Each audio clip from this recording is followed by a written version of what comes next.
सरकार उत्तराखंड को देश का श्रेष्ठ राज्य बनाने के लिए विकल्प रहित संकल्प के मूल मंत्र के साथ निरंतरता और ध्येय के साथ काम करती रहेगी।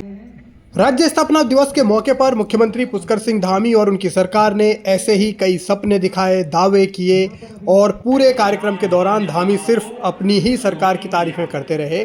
यानी इससे पहले जब धामी मुख्यमंत्री थे ऐसा लगा कि उससे पहले इस उत्तराखंड में कुछ हुआ ही नहीं हो। ये अलग पहलू है। और जब राज्य स्थापना दिवस सरकार मना रही थी, उत्तराखंड मना रहा था, तब बेरोजगार युवा सड़कों पर थे।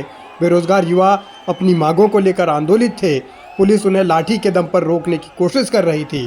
तो ये है, एक तरफ सरकार बड़े बड़े दावे कर रही है, कागजी सपने दिखा रही है, हवाई बातें की जा रही हैं, बहुत सारे ऐसी चीज़ें हैं जो ज़मीन पर है नहीं। देखिए, बड़ा दुर्भाग्य है उत्तराखंड वासियों का, यहाँ के नौजवानों का, कि राज्य स्थापना दिवस के दिन, जिस दिन एक यहाँ के लोगों के द्वारा जश्न मनाया जाना चाहिए था, उस दिन यहाँ के युवाओं को सड़कों पर उतरना पड़ रहा है। बड़ा दुर्भाग्य है। और एक सीधी सी मांग है कि प्रदेश का युवा कह रहा है कि जिस युवा को एक भी बार आवेदन करने का मौका नहीं मिला है, क्योंकि जो एक भर्ती जो 2014 और सीधे 21 में आई थी, उन 7 सालों में जो 4 साल का गैप 18 से 22 का, वो कुछ युवा ऐसे जिन्हें एक भी बार अवसर नहीं मिला है आवेदन करने का, वो चाहते हैं कि उन्हें एक बार अवसर दिया जाए।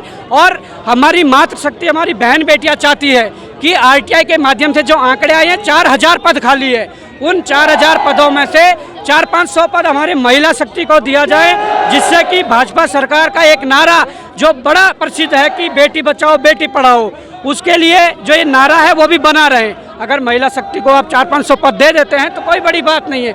दूसरी बात, अगर उम्र सीमा बढ़ाते हैं तो प्रदेश सरकार पर कोई वित्तीय भार नहीं पड़ने वाला है। और मुख्यमंत्री जी ने, हमारे डीजीपी जी ने ये आश्वस्त किया है कि युवाओं की इस मांग को लेकर हम गंभीर हैं और आयु सीमा बढ़ाएंगे।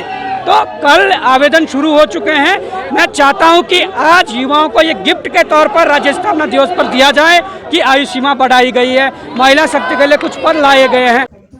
सत्ता अपनी हनक में है, सत्ता अपनी सनक में है, सत्ता अपनी चाल में है। और उत्तराखंड के बेरोजगार युवा इस उम्मीद के साथ आगे बढ़ने की कोशिश में है कि शायद कभी तो अच्छे दिन आएंगे, लेकिन फिलहाल ऐसा दूर दूर तक नजर आ नहीं रही। देखिए, हमारी केवल 2 मांग है।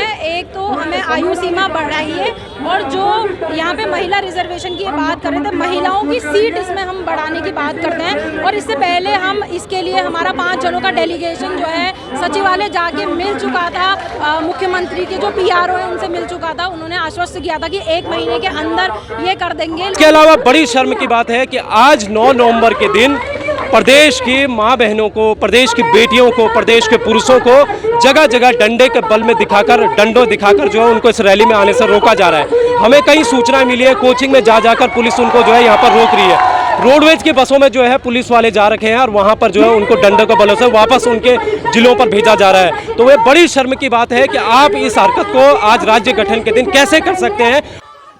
बेरोजगारों के सामने चुनौतियां तमाम हैं, लेकिन उन चुनौतियों का मुकाबला कैसे होगा, उन चुनौतियों से पार वो कैसे पाएंगे, इसको लेकर आंदोलन का सहारा है। और इसी आंदोलन के जरिए वो अपनी आवाज़ बुलंद करने की कोशिशों में है।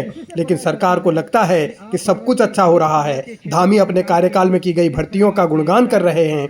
धामी यही बता रहे हैं कि 2021 के बाद ही उत्तराखंड में सब कुछ अच्छा हुआ है, उससे पहले तो शायद कुछ था ही नहीं।